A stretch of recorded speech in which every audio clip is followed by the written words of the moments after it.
বাংলাদেশে চলছে বিপিএল। এর মাঝেই পাকিস্তান সুপার লিগে খেলার জন্য ডাক পেয়েছেন বাংলাদেশের উইকেটরক্ষক ব্যাটার লিটন কুমার দাস, পেসার নাহিদ রানা এবং leg spinner Rishad Hossain. PSL ড্রাফটের প্রথম দফায় অবশ্য দল পাননি মোস্তাফিজুর রহমান, তাসকিন আহমেদ, তানজিম হাসান সাকিবরা। পাকিস্তানের এই লিগে লাহোর কালান্দার্সে ডাক পেয়েছেন রিশাদ, লিটন কুমার করাচি কিংসে এবং নাহিদ রানাকে নিয়েছে পেশোয়ার জালমি। তবে প্রশ্ন থেকে যাচ্ছে, পিএসএল এ বাংলাদেশের ক্রিকেটাররা খেলতে পারবেন কিনা? আদৌ কি বিসিবি থেকে এনওসি পাবেন রিশাদ রানারা? কেউ না বুঝলেও আমরা আপনার প্রয়োজন বুঝি, আর তাই তো অত্যাধুনিক ফিচার সম্বলিত বিভিন্ন সাইজ আর কালারের 250-টিরও বেশি ডিজাইন অপশন নিয়ে ওয়ালটন স্মার্ট ফ্রিজ বোঝে আপনার প্রয়োজন। পিএসএল শুরু হবে চলতি বছরের এপ্রিলে এবং শেষ হবে 19 মে। তবে মার্চ থেকে মে পর্যন্ত বাংলাদেশ জাতীয় দল ব্যস্ত থাকবে জিম্বাবুয়ে এবং পাকিস্তানের বিপক্ষে সিরিজ নিয়ে।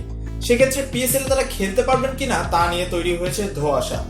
পিএসএল এর এবারের আসরে লাহোর কালান্দার্সে রিশাদ হোসেনের পাশাপাশি বিদেশি ক্রিকেটারদের মধ্যে রয়েছেন ডেভিড উইজ, সিকান্দার রাজারা। এই সকল অলরাউন্ডারদের জায়গায় রিশাদ কতটুকু প্রভাব ফেলবেন দলে, সেটাই দেখার বিষয়।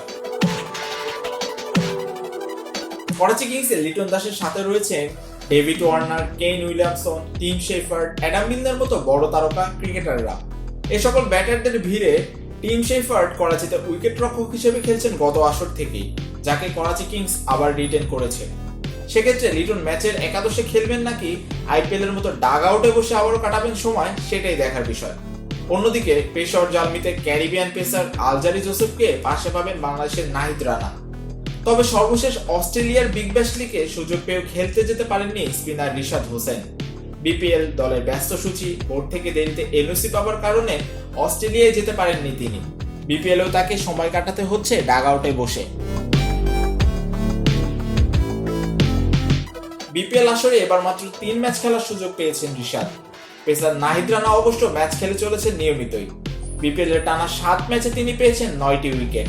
লিটন দাসও শেষ 2 ম্যাচে ভালো ছন্দে রয়েছেন। ঢাকা ক্যাপিটালসের হয়ে শেষ ম্যাচে তানজিদ তামিমকে সঙ্গে নিয়ে তিনি গড়েছেন বিপিএল ইতিহাসের সর্বোচ্চ রেকর্ড রান। শেষ ম্যাচে 55 বলে করেন অপরাজিত 125 রান। এরপরেই করাচি কিংসে ডাক পান লিটন কুমার দাস।